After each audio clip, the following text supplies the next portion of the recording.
This is Jordan Tower with JT News. Make sure you smash that like button and make sure you hit that subscribe button. Let's get right into the news and skip the intro. Just make sure you smash that like button for me, okay? So we got Tyler, the Creator, went on Funk Flex, and whoa, was it spooky.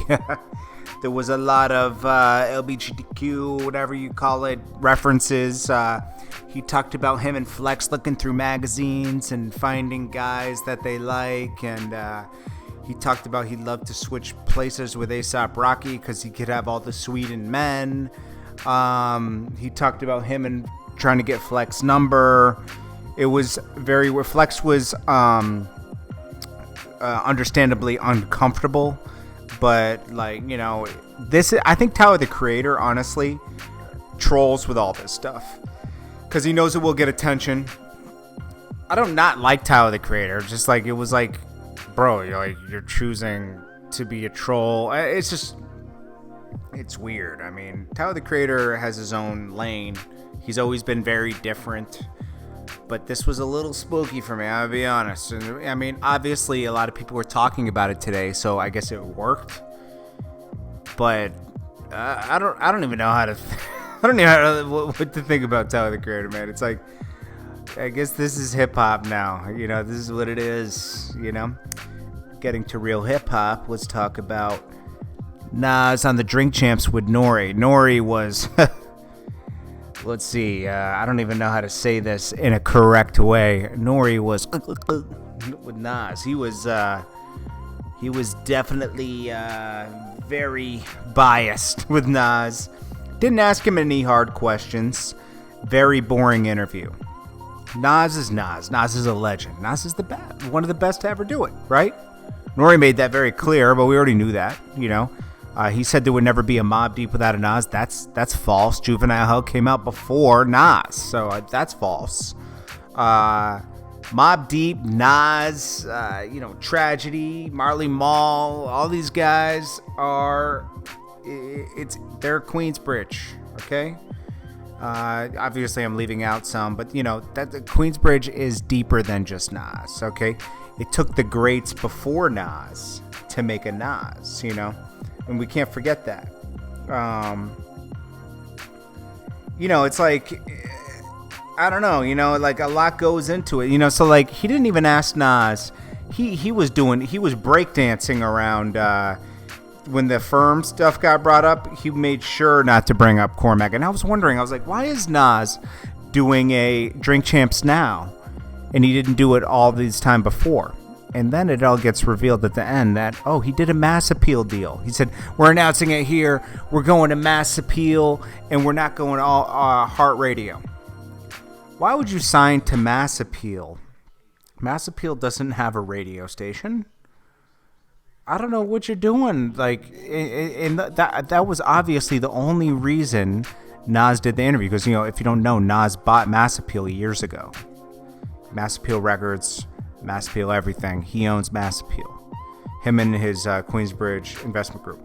I'm not saying this to diss Nas. I'm just saying Nore's not being he didn't give Nas a real interview. He didn't talk about Jay-Z and, how the problem really came up. Because, Nas let it be known in the album that it wasn't over Carmen. Well, what was it over then? Talk about it. Where, when did you start dissing Jay-Z? When did Jay-Z start dissing you? Talk about Cormega and the Firm. You danced around that one. He paused so many times around the Firm. He only mentioned Foxy Brown and AZ, and Nas did not mention the Cormega thing at all. But it got brought up during the Steve Stout one, and he mentioned the Steve Stout interview with Drink Champs. It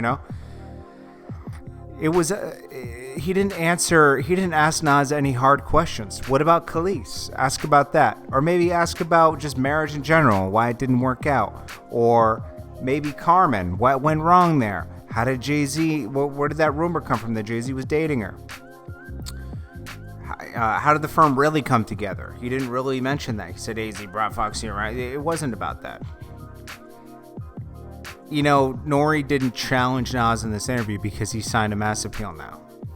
It's not a real interview, and I think you all got cheated. I stopped watching Drink Champs a while ago, especially The last one, the Freeway, when he had Freeway Ricky Ross on, and then he had Rick Ross on 2 weeks later, and he didn't ask Rick Ross about Freeway Ricky Ross, I was like, this is corny, man. Nore was on Nas's You Know What the whole interview. I mean, think about this. Nore just released a shoe with Ewing, right? At the shoe release, only Capone was there. Capone was there. I think Cormega came through because he has a shoe deal with Ewing too, and he showed support. But Nore didn't show up to his own shoe release party, but he showed up to Nas's Lost Tapes 2 party, you know? Come on, you know, it's like Nore is... The D riding is disappointing, you know? Just, we all love Nas, and it's okay to ask Nas hard questions, okay? Nas is one of the best to ever do it, even though I don't like Lost Tapes 2 that much. It's just, you know, we all respect Nas's whole catalog as a whole, you know?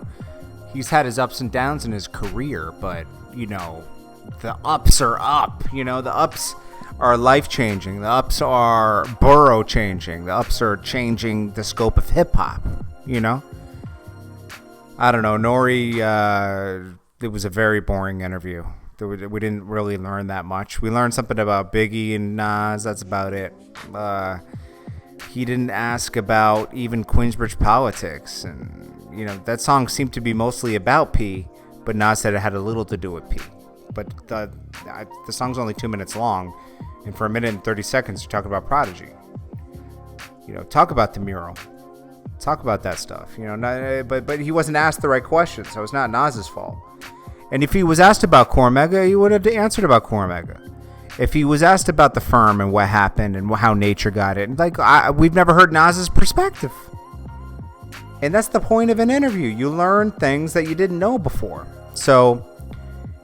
And then Nore, think about it, Nore signed to Mass Appeal Records for his album that you probably have never listened to because it didn't get pushed.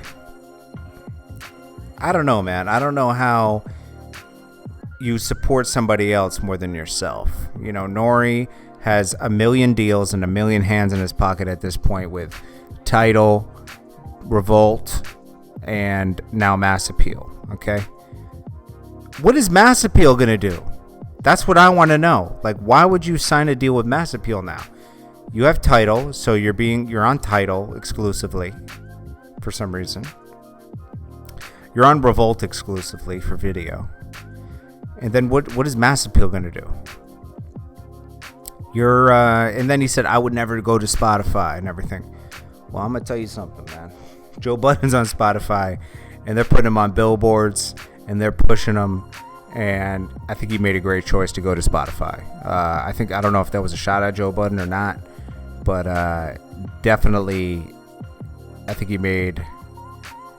he sold out to get a Nas interview. That's how bad he wanted Nas on Drink Champs, and how much of a groupie he is for Nas. I mean, I respect Nore. Don't get me wrong. I mean, he's made some great songs that I've loved.